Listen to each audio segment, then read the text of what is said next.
देखिए, इस वीडियो में हम आपदा प्रबंधन के जितने भी सवाल बन सकते हैं, चाहे वो 2 नंबर के हो, चाहे वो 5 नंबर के हो, चाहे वो ऑब्जेक्टिव हो, इन सारे सवालों को हम इसमें सॉल्व करेंगे। ठीक है, ये पूरे वीडियो में आपदा प्रबंधन, अगर आप इतना पढ़ के जाते हैं तो आपदा प्रबंधन से संबंधित सारे सवाल आप कर लेंगे। ठीक है, एक एक करके पहले हम थ्योरी वाला पार्ट देखेंगे, इसको लिखना कैसे है एग्जाम में 2 लाइन में या 5 लाइन में, सारा इसमें इस वीडियो में है।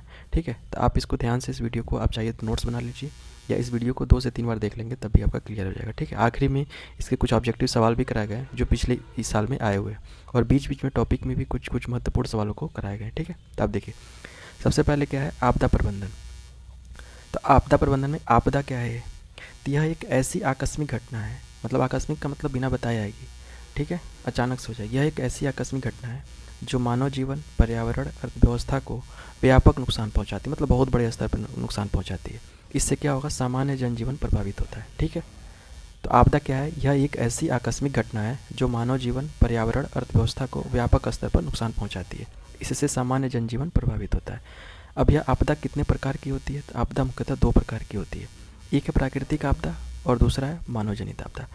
प्राकृतिक आपदा नाम से स्पष्ट है जिसका प्रमुख कारण प्रकृति हो, मतलब उस आपदा के आने का प्रमुख कारण क्या है? प्रकृति है। और मानव जनित आपदा जिस आपदा के आने का प्रमुख कारण मानव हो। तो देखिए, प्राकृतिक आपदा अगर आएगा तो कैसे लिखना है?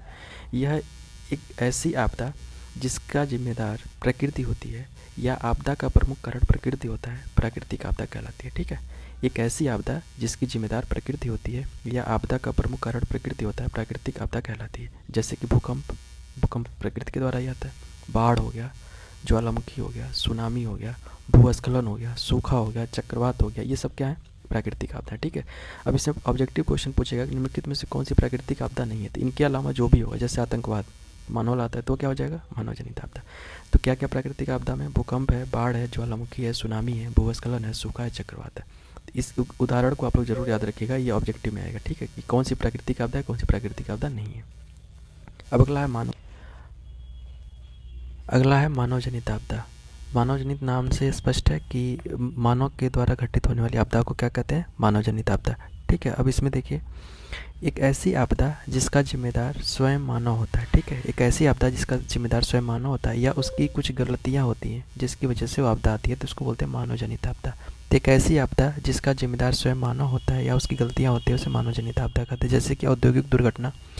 आप भोपाल गैस त्रासदी का नाम सुने होंगे। ये भोपाल गैस त्रासदी, अभी आगे इसका ऑब्जेक्टिव कराएंगे। भोपाल गैस त्रासदी जिसमें मेथिल आइसोसाइनाइड गैस का रिसाव के कारण कई हजार लोग मारे गए थे। ठीक है, अगला है आगजनी। जैसे जंगलों में आग लग जाती है, या गांव में या शहरों में कहीं आग लग जाती है। युद्ध हो गया किसी 2 देशों के बीच, जैसे आप देखे होंगे रूस और यूक्रेन के बीच युद्ध हो रहा, तो उसमें भी कई लोग मारे जा रहे हैं। आतंकवादी घटना, जैसे अभी आपने देखा होगा लाल किला के पास आतंकवादी जो हमला हुआ था। प्रदूषण के कारण जो आपदा आती है। सांप्रदायिक दंगा जो आप देखने को हमेशा मिलता है। परमाणु रिसाव। ठीक है, ये सारे क्या है? मानव जनित आपदा। तो इसका उदाहरण आप देखिएगा, औद्योगिक दुर्घटना, आगजनी, युद्ध, आतंकवाद, प्रदूषण, सांप्रदायिक दंगा, परमाणु रिसाव, हिंसा, ये सब क्या है? ये है मानव जनित आपदा। अब प्राकृतिक आपदाओं का प्रभाव क्या होगा?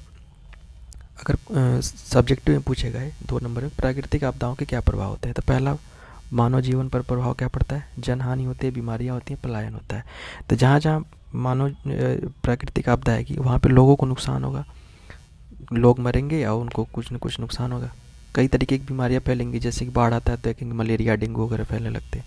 पलायन, लोग वहाँ छोड़ करके भागने लगेंगे उस जगह को। अगला है संपत्ति एवं अवसंरचना का विकास। तो मकान गिरने जाते हैं बाढ़ या भूकंप से, सड़कें या पुल क्षतिग्रस्त हो जाते हैं, कृषि को नुकसान होता है। तीसरा है पर्यावरण पर क्या प्रभाव पड़ेगा? तो इससे क्या होगा? भूमि का कटाव होगा, जैव विविधता एवं वन्य जीवों को नुकसान होगा। ठीक है, पर्यावरण पर क्या?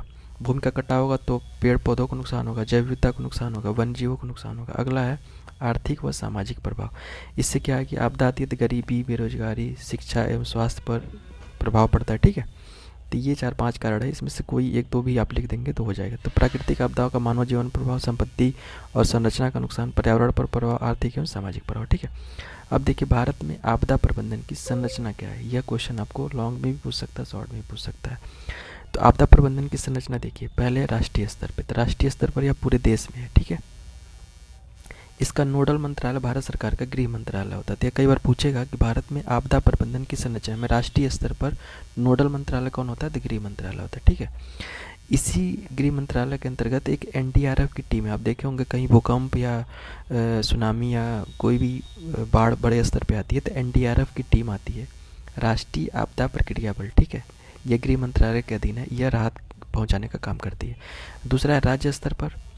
आप राष्ट्रीय स्तर पर देख लिया, अब राज्य स्तर पर यह प्रत्येक राज्य में होता है, ठीक है। इसका नाम है राज्य आपदा प्रबंधन प्राधिकरण, ठीक है। इसका हेडक्वार्टर हर राज्य के अपने उसके राजधानी में होता है मुख्यतः। तो राज्य स्तर पर क्या है, राज्य आपदा प्रबंधन पर, इसी का दूसरा नाम है राहत एवं पुनर्वास विभाग, ठीक है। तो राज्य स्तर पर पूछेगा तो क्या, राज्य आपदा प्रबंधन प्राधिकरण या राज्य एवं पुनर्वास विभाग। अगला है जिला स्तर पर। तो जिला स्तर पर डीएम, जिला मजिस्ट्रेट का जो कार्यालय होता है, मतलब खुद डीएम इसके वो जवाबदेह होते हैं। इनका कार्य होता है राहत कार्य का संचालन करना, ठीक है। अगला है प्रखंड स्तर पर या ब्लॉक लेवल पर जिसको बोलते हैं, तो यह प्रखंड कार्यालय, अब देखे होंगे जो बीडीओ का कार्यालय होता है, बीडीओ ऑफिस, तो प्रखंड स्तर पर प्रखंड कार्यालय स्थानीय राहत एवं सामग्री वितरण करते हैं, ठीक है। अब गांव स्तर पर, ग्रामीण स्तर पर क्या होगा, तो ग्रामीण आपदा प्रबंधन समिति का एक गठन होता है जिसका काम होता है लोगों के में जागरूकता फैलाना कि कैसे आपदा आएगी, तो जैसे बाढ़ आती है तो लोगों को कैसे बचाव करना है, सुरक्षित जगह पे जाना है, प्राथमिक बचाव करना, उसके बाद से राहत सामग्रियों का वितरण कराना, ठीक है। ये सारे काम होते हैं गांव स्तर पर। तो आप देख लिया, तो प्रबंधन, आपदा प्रबंधन की संरचना क्या होती है, राष्ट्रीय स्तर पर, राज्य स्तर पर, जिला स्तर पर, प्रखंड स्तर पर और गांव स्तर पर, ठीक है। अगला है आपदा प्रबंधन। अब तो आपदा प्रबंधन होता क्या है, अभी तो आप देख रहे थे आपदा क्या होती है। अब आपदा प्रबंधन, इसमें यह एक ऐसी प्रक्रिया जिसमें आपदा आने से पहले, आपदा के दौरान और आपदा के बाद, तीन टर्म में देखिएगा, आपदा आने से पहले, आपदा के दौरान और आपदा के बाद किए जाने वाले सभी सुरक्षात्मक कार्य ताकि जान माल की कम से कम हानि हो और सामान्य स्थिति जल्द से जल्द बहाल हो सके, इसी को बोलते हैं आपदा का प्रबंधन। मतलब इस आपदा को आने से पहले लोगों को जागरूक किया जाए, अगर आपदा आ गई है तो उसमें लोगों को राहत पहुंचाया जाए, सुरक्षित निकाला जाए और उसके बाद पुनर्वास किया जाए आपदा के बाद। इस तरह के जो भी सुरक्षात्मक कार्य किए जाते हैं उसी को बोलते हैं आपदा प्रबंधन। तो इसको शब्दों में कैसे लिखेंगे, यह एक ऐसी प्रक्रिया है जिसमें आपदा आने से पहले, आपदा के दौरान और आपदा के बाद किए जाने वाले सभी सुरक्षात्मक कार्य ताकि जान माल की कम से कम हानि हो और सामान्य स्थिति जल्द से जल्द बहाल हो सके, इसी को बोलते हैं आपदा का प्रबंधन। इसके चरण कितने, इसके देखिए, इसके 4 चरण है। रोकथाम और तैयारी, यह आपदा से पहले करते हैं, जैसे भूकंप रोधी भवनों का निर्माण करिए, ठीक है। तैयारी कैसे, जागरूकता, लोगों में जागरूकता फैलाइए और मॉक ड्रिल करिए पहले ही, जैसे कोई आपदा आएगी तो कैसे कैसे करना है तो इसकी पहले मॉक ड्रिल करा लीजिए, तो यह आपदा के पहले होता है। और यह होता है आपदा के दौरान प्रतिक्रिया, जैसे मान लीजिए अगर आपदा आ गई तो उसके बाद कार्य करेंगे बचाव कार्य और सहायता पहुंचाएंगे, तो यह आपदा के दौरान होता है। उसके बाद जब आपदा ख़त्म हो गई तो उसके बाद जो बीमारियां वगैरह फैलती हैं या लोग जो बिल्डिंगों का नुकसान हुआ रहता है तो उसकी पुनर्वास और सामान्य जीवन को बहाल करना, ठीक है, ये पुनर्प्राप्ति। तो 4 टर्म है, रोकथाम, तैयारी, प्रतिक्रिया और पुनर्प्राप्ति, ठीक है। अब ऑब्जेक्टिव प्रश्न में कुछ सवाल बार बार पूछे जाते हैं कि जो विनाशकारी आपदाएं आई थी, ठीक है, तो इसको आप लोग देख लें भारत और भारत में, ठीक है। तो 1934 में बिहार में विनाशकारी भूकंप आया था, ठीक है। कब आया था, 1934 में। क्वेश्चन पूछेगा कि बिहार में विनाशकारी भूकंप कब आया था, तो 1934 में। भारत में सूखा कब आया था, तो 1966 में, ठीक है। सूखा कब, 1966। 1999 में क्या था, उड़ीसा में चक्रवात आया था, ठीक है। 2001 सबसे महत्वपूर्ण देखिएगा, गुजरात के कच्छ जिले में, मुख्य रूप से भुज क्षेत्र जो है गुजरात का, वहीं पे भयानक भूकंप आया था 26 जनवरी के दिन, ठीक है। डेट याद रखिए, कई बार डेट भी पूछेगा, तो 26 जनवरी के दिन आया था 2001 में गुजरात में, ठीक है। अगला है 2004 में भारत के पूर्वी तट पर, विशेषकर अंडमान निकोबार में सुनामी आई थी, ठीक है, 2004 में। हिंद महासागर भी पूछ सकता है, ठीक है। तो 2004 में क्या आया था, सुनामी आया था पूर्वी तट पर भारत के। अगला है 2008 में बिहार के कोसी नदी में भीषण बाढ़ आई थी, ठीक है। अभी हम कोसी नदी को डिटेल में देखेंगे। 2008 में बिहार में कोसी नदी में भीषण बाढ़ आई थी। अगला है 2009। 2009 में बिहार में वर्षा कम होने के कारण सूखा आया था, ठीक है। तो ये कुछ ऑब्जेक्टिव के लिए हैं, ये सन आप लोग याद रखिएगा, ठीक है। विनाशकारी भूकंप बिहार में कब, 1934 में। भारत में सूखा 1966 में। उड़ीसा में चक्रवात 1999 में। गुजरात के कच्छ या भुज क्षेत्र में भूकंप आया था 2001 में। भारत के पूर्वी तट पर सुनामी 2004 में। बिहार की कोसी नदी में भीषण बाढ़ आई थी कब, 2008 में। और बिहार में वर्षा कम होने से सूखा आया था कब, 2009 में, ठीक है। अब अगला देखिए, बाढ़। अब एक एक प्राकृतिक आपदा को पढ़ेंगे, प्राकृतिक और आपदा को पढ़ेंगे, ठीक है। जैसे पहला बाढ़। तो बाढ़ क्या होता है? जब नदी अपने तट से ऊपर बहकर आसपास के क्षेत्रों में जलमग्न कर दे। मतलब जैसे नदी है ये, और इसका पानी बाहर निकल करके ओवरफ्लो होकर के अपने आसपास के क्षेत्रों को जलमग्न कर दे, तो बाढ़ की स्थिति उत्पन्न होती है, ठीक है। जैसे देखते हैं नदी के आसपास के कई गांव डूब जाते हैं बाढ़ आने से। तो जब नदी अपने तट से ऊपर बहकर अपने आसपास के क्षेत्रों को जलमग्न करता है तो बाढ़ की स्थिति उत्पन्न होती है। इससे सामान्य जनजीवन, यातायात, कृषि इत्यादि बुरी तरह से प्रभावित होता है, ठीक है। इसी को बाढ़ कहते हैं। तो बाढ़ के लिए कुछ महत्वपूर्ण चीज़ देख लीजिए। अधिकतर बाढ़ कब आता है? मानसूनी ऋतु में, जब बारिश होता है। भारत में बाढ़ प्रवण देश कहा जाता है भारत को, ठीक है। क्योंकि देखेंगे भारत के कई इलाकों में जैसे यूपी, बिहार, बंगाल, असम में हमेशा बाढ़ देखने को मिलता है, ठीक है। गंगा, ब्रह्मपुत्र, कोसी नदियों में ये कुछ नदियाँ महत्वपूर्ण हैं जिसमें बाढ़ बार बार आता है, ठीक है। गंगा, ब्रह्मपुत्र, कोसी, ठीक है। अगला है, इससे प्रभावित राज्य कौन कौन से? बिहार, उत्तर प्रदेश, असम, उड़ीसा, पश्चिम बंगाल। ये कुछ ऐसे राज्य हैं जहाँ पे हर साल लगभग बाढ़ की स्थिति देखने की मिलती है, ठीक है। अगला देखिए, बाढ़ का प्रमुख कारण क्या है? तो इसका प्रमुख कारण तो यही है कि अत्यधिक वर्षा या बादल फटने से या वनों की कटाई, ठीक है। वनों की कटाई से क्या होती है? मिट्टी ढीली हो जाती है तो बाढ़ उसके नदियों के तट टूट जाते हैं, ठीक है। तो बाढ़ का प्रमुख कारण ये भी है। तो अत्यधिक वर्षा या बादल का फटना और वनों की कटाई क्या है? बाढ़ का प्रमुख है। अगला है, ग्लोबल वार्मिंग के कारण, मतलब जो वैश्विक तापन हो रहा है, ग्लोबल वार्मिंग के कारण हिमालयी बर्फ के पिघलने से भी बाढ़ की स्थिति उत्पन्न हो रही है। नदियों का जलस्तर बढ़ रहा है। नदियों में अत्यधिक गाद जमा हो जाने की, जैसे ये नदी है तो इसके तली पर मिट्टी के जमा होने से नदी कम गहरी हो जाती है, तो जिससे इसका पानी बाहर की तरफ आ जाता है, तो इसी को गाद बोलते हैं, ठीक है। नदी के तली पे जो मिट्टी का जमा होता है, तो नदियों में अत्यधिक गाद जमा होने से भी बाढ़ की स्थिति होती है। समुद्री तूफान, चक्रवात, ऊंचे ज्वार आने से भी बाढ़ की स्थिति उत्पन्न होती है। और नदियों के तटबंध टूटने से, नदियों का अगर तटबंध टूट जाता है तब भी बाढ़ आएगी, ठीक है। आप इसी तरह देखिए 2008 की कोसी नदी का बाढ़ तटबंध के टूटने से ही आया था, ठीक है। 2008 में जो कोसी नदी का बाढ़ बिहार में आया था, उसका तटबंध जो कोसी नदी पे बना था उसी के टूटने से ही बाढ़ आई थी, ठीक। अगला देखिए, बाढ़ नियंत्रण के उपाय क्या है? तो सबसे पहले तो नदियों पर बहुत देसी बांध बनाए जाए। जिस नदी में बाढ़ ज़्यादा आ रहा है उस पर बांध बना करके उससे सिंचाई किया जाए, या नहर निकाल करके उसके पानी को दूसरे क्षेत्रों में भेजा जाए जहाँ पे सूखा है, तो बहुत देसी बांध बना कर। अगला, नदियों के तलों से गाद की सफाई करके समय समय पे मिट्टी को, उस गाद को निकाला जाए। अगला, अधिक से अधिक वृक्षारोपण करके, ठीक है। जितना ज़्यादा से ज़्यादा वृक्ष को लगाएंगे उतना ही मतलब हम बाढ़ से और सूखे से निपटारा पा सकते हैं। अगला है, वर्षा जल का संचयन करके, ठीक है। रेन हार्वेस्टिंग का नाम सुने होंगे आप लोग। तो वर्षा जल का संचयन करके, ये बाढ़ के कुछ उपाय। अगला है, इसी से रिलेटेड बहुत देसी बांध, ठीक है। अब कुछ ऑब्जेक्टिव में सवाल पूछता है, जैसे कि भाखड़ा नांगल बांध। तो भाखड़ा नांगल बांध सतलज नदी पर है, पंजाब और हरियाणा में, ठीक है। इसी भाखड़ा नांगल बांध के पीछे एक जलाशय बना है जिसको बोलते हैं गोविंद सागर जलाशय। तो क्वेश्चन इसमें 3 बनेगा। भाखड़ा नांगल बांध कहाँ है? पंजाब और हरियाणा में। कौन सी नदी पे बना? सतलज नदी पे। और इस बांध के पीछे कौन सा जलाशय? तो गोविंद सागर जलाशय, ठीक है। अगला है, नागार्जुन सागर बांध। तो नागार्जुन सागर बांध कौन सी नदी पे? कृष्णा नदी पे। और कौन से राज्य में? आंध्र प्रदेश में। इसके पीछे कौन सा जलाशय बना है? नागार्जुन सागर जलाशय। तो नागार्जुन सागर बांध कृष्णा नदी पर, आंध्र प्रदेश में, और नागार्जुन सागर जलाशय बना, ठीक है। हीराकुंड बांध, ठीक है। हीराकुंड की एक विशेषता है, आप लोग कमेंट में बताइएगा क्या है इसकी विशेषता। हीराकुंड बांध महानदी पर बना है और उड़ीसा राज्य में है, और इसके पीछे हीराकुंड जलाशय, ठीक है। अगला है, दामोदर घाटी परियोजना। दामोदर घाटी परियोजना यह दामोदर नदी पर है, झारखंड राज्य में, ठीक है। इसमें कई बांध बने हैं। एक है मैथन बांध, पंचेत बांध और तिलैया बांध। तो इसमें से 2 बांध याद रखिएगा, मैथन बांध और तिलैया बांध। एक कौन सी, बार बार पूछता है कौन सी नदी पर बना? बराकर नदी पर। तो मैथन और तिलैया ये कौन सी नदी पर बना है? बराकर नदी पर, ठीक है, बराकर नदी पर। ये दामोदर घाटी परियोजना के अंतर्गत है, ठीक है। कौन से राज्य में? झारखंड राज्य में। अगला है, बिहार की कोसी नदी परियोजना।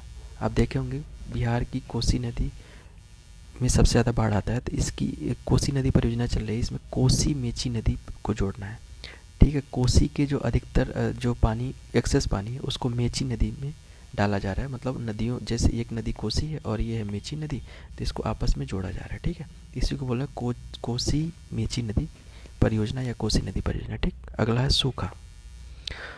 इसी को सुखाड़ भी बोलते हैं। जब वर्षा 50 सेंटीमीटर से कम होती है तो उसको सुखाड़ की स्थिति होती है। तो इसको लिखेंगे कैसे? लंबे समय तक वर्षा की कमी के कारण भूमि जल संसाधनों का सूखना, जिससे सिंचाई एवं पेयजल हेतु पानी की तीव्र कमी होती है, तो सूखा की स्थिति उत्पन्न होती है। इसी को सूखा बोलते हैं। ठीक है, लंबे समय तक वर्षा की कमी के कारण भूमि जल संसाधनों का सूखना, जिससे सिंचाई एवं पेयजल हेतु पानी की तीव्र कमी हो, तो सूखा की स्थिति कहलाती है। ठीक है, अब सूखा प्रवण क्षेत्र क्या है? तो पश्चिमी राजस्थान और गुजरात का क्षेत्र। भारत में कुछ सूखा प्रवण क्षेत्र है जहाँ पे अक्सर सूखा देखने को मिलता है। तो कौन सा? भारत का पश्चिमी राजस्थान क्षेत्र और गुजरात का क्षेत्र। ठीक है, अगला उत्तर प्रदेश का बुंदेलखंड का क्षेत्र। दूसरा है दक्षिण भारत के कर्नाटक का आंतरिक व तेलंगाना का शुष्क पठारी क्षेत्र। ठीक है, कर्नाटक का आंतरिक क्षेत्र और तेलंगाना का शुष्क पठारी क्षेत्र। ठीक है, दक्षिण भारत में। और मध्य प्रदेश और महाराष्ट्र का विदर्भ क्षेत्र। तो इसमें महत्वपूर्ण ये है, बुंदेलखंड का क्षेत्र उत्तर प्रदेश का, और मध्य प्रदेश महाराष्ट्र का विदर्भ क्षेत्र, और पश्चिमी राजस्थान का क्षेत्र, ये सूखा प्रवण क्षेत्र है। आप लोग कम से कम 3 तो याद रखिए। अगला सबसे महत्वपूर्ण टॉपिक है भूकंप। ठीक है, आप इसको थोड़ा डिटेल में समझिएगा। भूकंप, पृथ्वी में होने वाले कंपन को ही क्या कहते हैं? भूकंप कहते हैं। तो याद रखिएगा। अब देखिए, पृथ्वी में होने वाले कंपन को ही भूकंप कहते हैं। इसके बारे में अब देखिए, जब भूकंप आता है तो भूकंप से 3 तरंगें निकलती हैं। कितनी तरंगें? 3। पी तरंग, एस तरंग और एल तरंग। पी, एस और एल। पी को ही प्राथमिक तरंग बोलते हैं, एस को सेकेंडरी तरंग और एल को लव तरंग बोलते हैं। ध्यान ये दीजिएगा कि पी और एस आंतरिक तरंग या भूगर्भिक तरंग है, मतलब पृथ्वी के अंदर चलती है। और एल तरंग, इसको सतही तरंग बोलते हैं।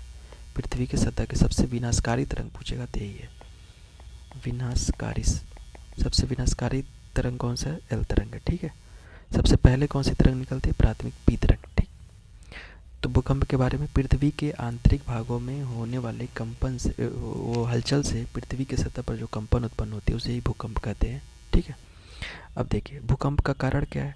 तो टेक्टोनिक प्लेटों के संचलन, मतलब टेक्टोनिक प्लेटों के आपस में टकराने से क्या होता है? भूकंप आता है। ठीक, और मानवीय गतिविधियाँ कई बार पूछेगा कि भूकंप का मानवीय गतिविधियाँ क्या है? तो हम जो खनन करते हैं या बड़े बड़े बांध बनाते हैं या जो विस्फोट करते हैं, उसके कारण भी कई बार भूकंप आता है। ठीक है, तो भूकंप का मापन किससे कहते हैं?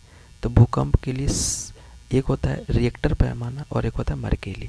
तो 2 यंत्रों से नापते हैं, रिएक्टर पैमाना और मर्केली। रिएक्टर स्केल और मर्केली से।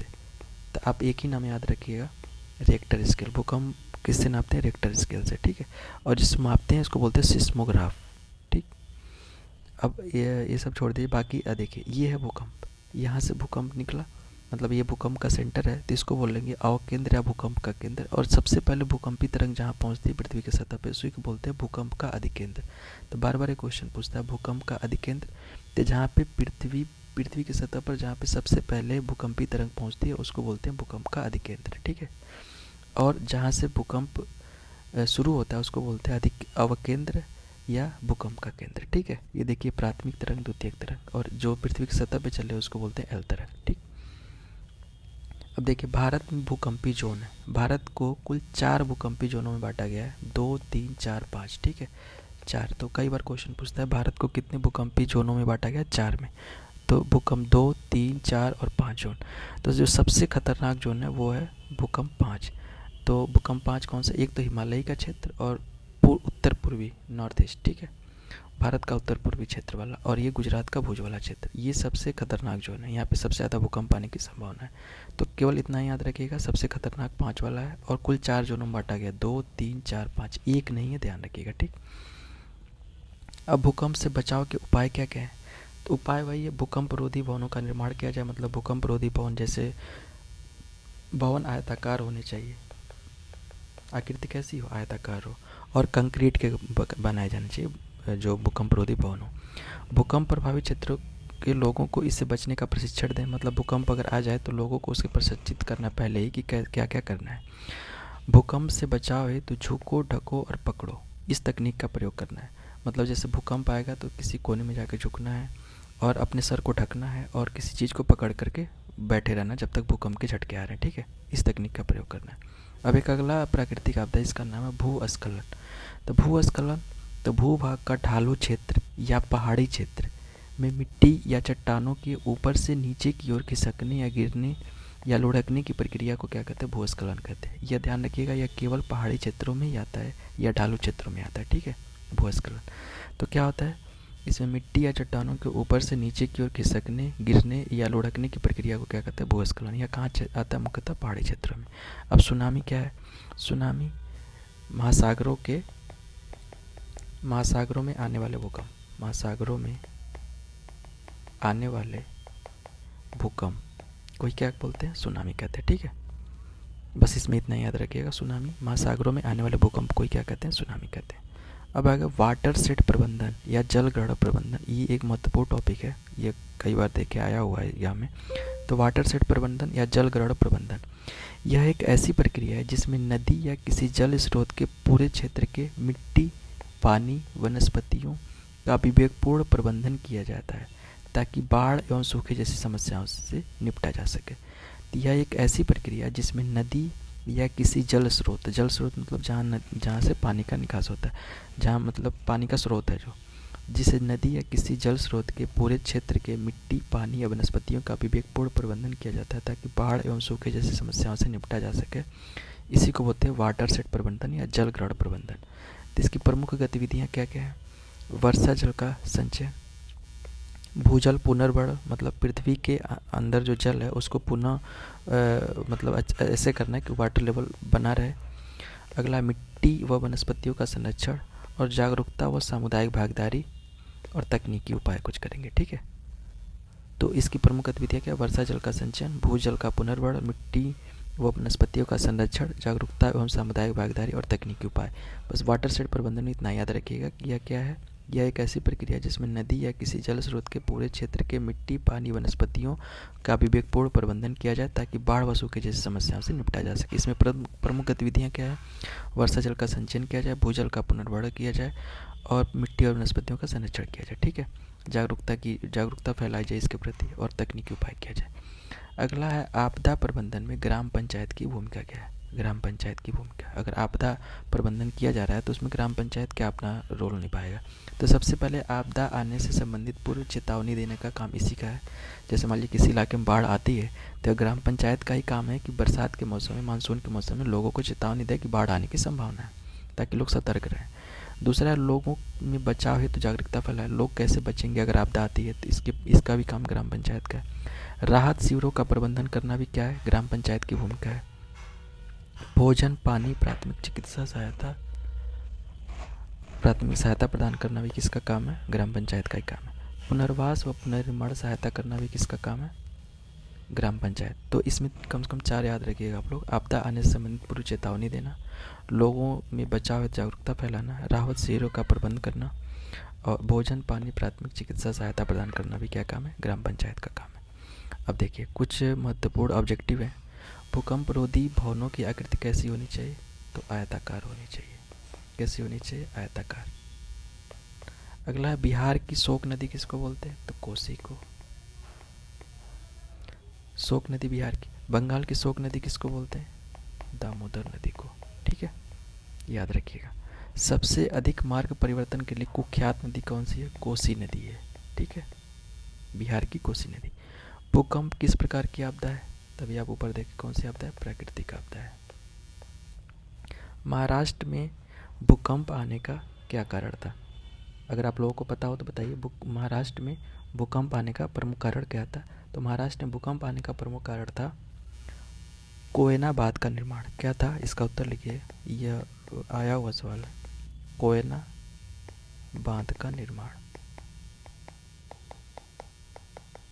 ठीक है। महाराष्ट्र में भूकंप आने का प्रमुख कारण क्या था, कोयना बांध का निर्माण, ठीक है। अगला, भूकंप का मापन किसके द्वारा किया जाता है, तो भूकंप का मापन अभी आप ऊपर देखें, अगर ऑप्शन में दिया है रिएक्टर स्केल